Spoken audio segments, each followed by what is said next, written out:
Meet Marco. No water, no tools. Huwag tutularan. Ano sabi mo? No money din? No money.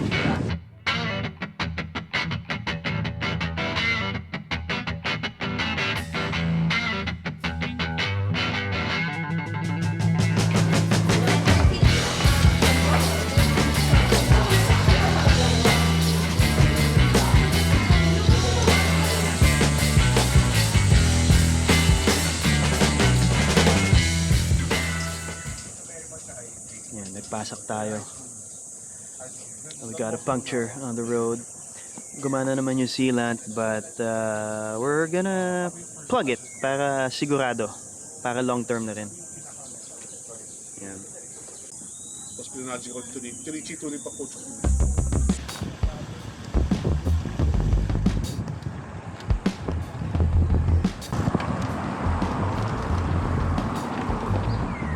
Welcome to the program. You're watching Sean Bike. My name is Sean Santamaria. The hottest news these days is the one about the Pogo establishment sa Bamban Tarlac. You've probably heard about it.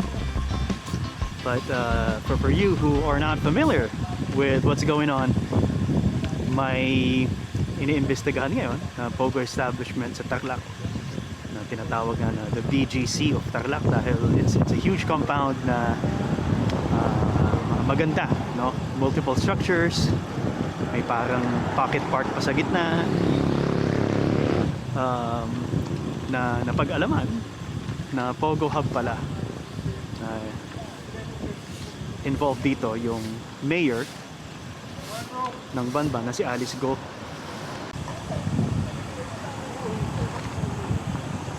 And napaka-fascinating nitong situation na to kasi daming tanong.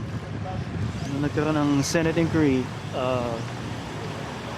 After the inquiry, there were more questions than answers. And fascinating nga kasi it has the makings of an espionage movie. Mga sleeper cell levels ang pinag-uusapan natin dito. Infiltration, etc. And at the center of it all is the mayor herself, na very questionable ang personality. We don't know where she came from.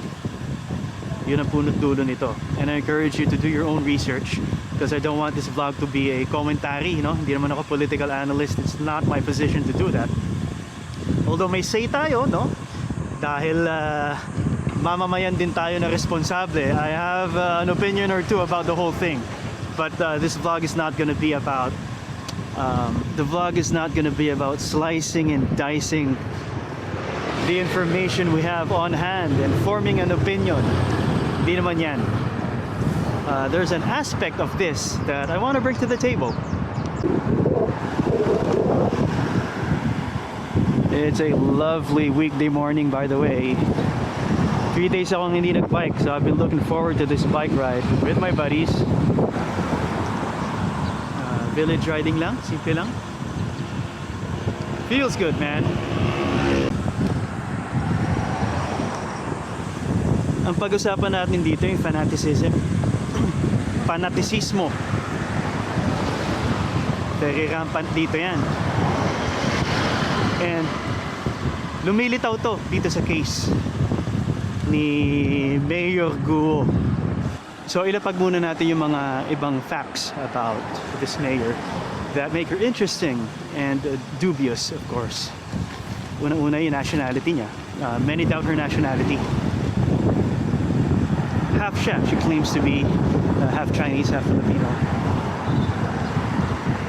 But people are not convinced. The Senate is not convinced because may mga records and statements that don't match. So your nationality niya is heavily questioned. In her birth certificate, she declared, or somebody declared, that her father is Filipino and her mother is Filipino. But in the corporate papers that we saw, because they own various companies in which the father is also one of the incorporators, the father's citizenship there is Chinese. So there's inconsistency between the birth certificate and also the incorporation papers. As to the mother, Mayor Mayor Guo mentioned in the hearing that she doesn't know her mother. She, in fact, has no idea who her mother is. And so we're still locating documents pertaining to the mother, whether Pangalawa, yung origin story nito. No, just like a superhero, may origin story ka. People know where you came from. People know where you went to school. People know what you did before you became a politician, you know. Yan ang typical. At yan ang hahanapin sa'yo. And itong si Mayor, mailap. No records. At dun sa Senate, meme na nga ito eh. Doon sa Senate, pag tinatanong siya, madalas niya sagot, hindi ko alam or hindi ko na maalala. Walang hospital records. Birth record wala. Although nakaproduce siya ng birth certificate, which had been granted nung 17 years old na siya. Very late in life, no? Wala ring school records. Tinanong siya saan siya nag-aaral. She was homeschooled. Tinanong, by what institution? Hindi rin niya maalala. So, yung character, saan ang galing? Sino ka? Bigla ka na lang sumulpot. Is very suspect. as far as her youth is concerned, it's quite vague because she was born to a informal way, not in the hospital. I think she was born at home. That's what her declaration is. She's homeschooled for basic education, meaning elementary and high school. And she also said that she didn't go to college. No? So that part of her life is actually missing, or according to her, she lived in her farm and isa pa that make her a very suspicious character at may kinalaman sa Pogo is that yung partner niya sa business is a fugitive wanted sa China at hinahunting yan. Nandito sa Pilipinas yan, and the business partner could not be captured kasi mailap dahil may helicopter daw. Sinasabi ng authorities, hindi natin mahuli-huli itong certain Chinese business partner ni Mayor kasi may helicopter. And just the fact na may business partner ka na kriminal says a lot, you know. I'm not judging, pero just read between the lines, man. Implied na. And the Mayor denies na may kinalaman siya sa Pogo. Pero the writing's on the wall. After ng Senate hearing, these news outlets, these reporters, wanted to get hold of the mayor. Pinuntahan siya sa office niya, sa munisipyo sa Bamban, naabangan siya sa bahay, or whatever. They were trying to secure an interview or get a statement, no? Mailap, hindi nagpapakita. Short of saying nagtatago. Pero sige, tama. Ayaw mong magsalita eh, baka yung mga inconsistencies madiin pa siya lalo. Yun ang payo siguro ng mga advisors niya. Sige, okay lang, I get that. So ang ginawa ng mga reporters ngayon, umikot na lang sa town, nagtanong ng mga residents, kamusta si Mayor, ganyan. Ito na-observe ko. May mga supporters si Mayor, mga obviously bumoto sa kanya na loyal, no? Sabi nila, yung mayor namin mabait yan, matulungin yan. Kung pwede lang kami pumunta sa Manila to show our support, gagawin namin para sa aming mayora. As in, fanatical level ang support talaga.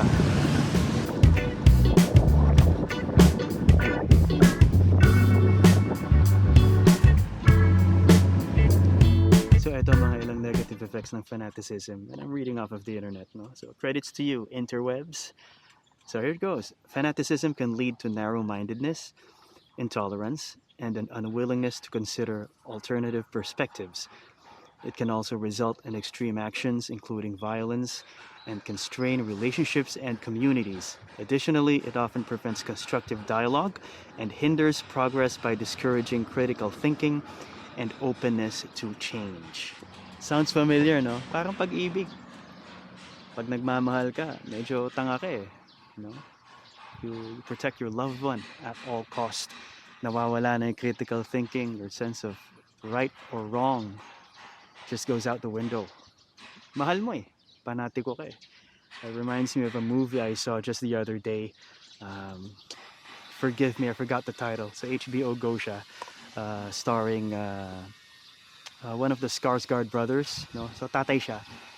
Yung daughter niya may ginawang crime. No? At yung tatay, pinoprotektahan niya yung daughter niya.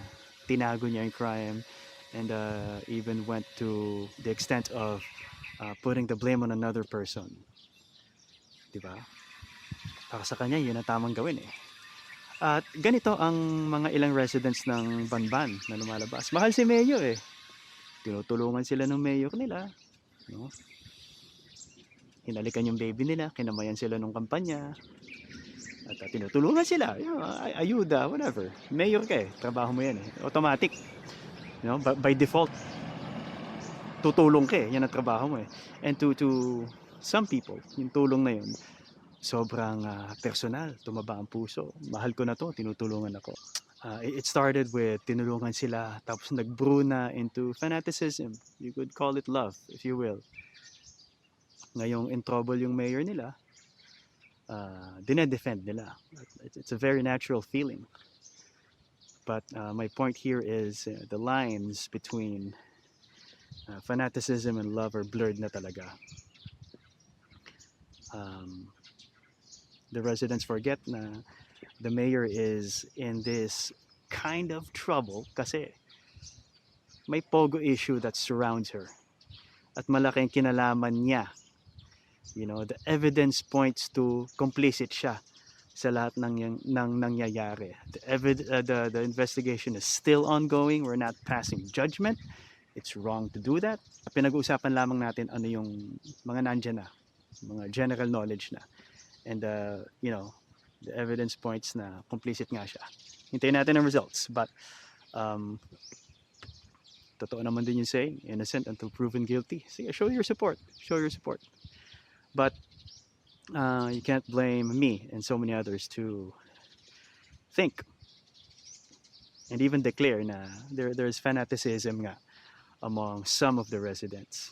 What's funny nga is some of the residents nga doon, ngayon lang din siya nakilala nung tumakbo lang siya nung huling election. This is a woman who campaigned, that's number one. And are we saying, Senator Sherwin, that this woman cannot present any neighbor who's seen her growing up, any classmate, any local friend?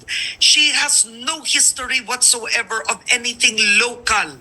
Because the reasons are convenient. She was given birth by a midwife at home. Yeah. Homeschooled all her life. So no teacher, no classmates, no witnesses. Yeah. Parang in effect, nasa loob siya ng bahay hanggang naging mayor siya. Ganun ang kwento. On top of that, Karen, her birth certificate is registered late. And it was only when she was 17 years old when her birth certificate was issued. So from the time of birth until 17 years old, she didn't have any birth certificate. So meaning she can't attend school, she can't get a passport, she can't move around. You know, in our country, you need your birth certificate to prove many things. So yun ano, let's see how this unfolds. Aminin man natin sa hindi. Ang laki ng entertainment value na nabibigay nitong issue na to. Parang espionage nga eh. Sleeper cells, sleeper agents, infiltration.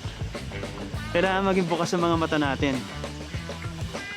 The fanaticism part is just a speck, of this whole issue.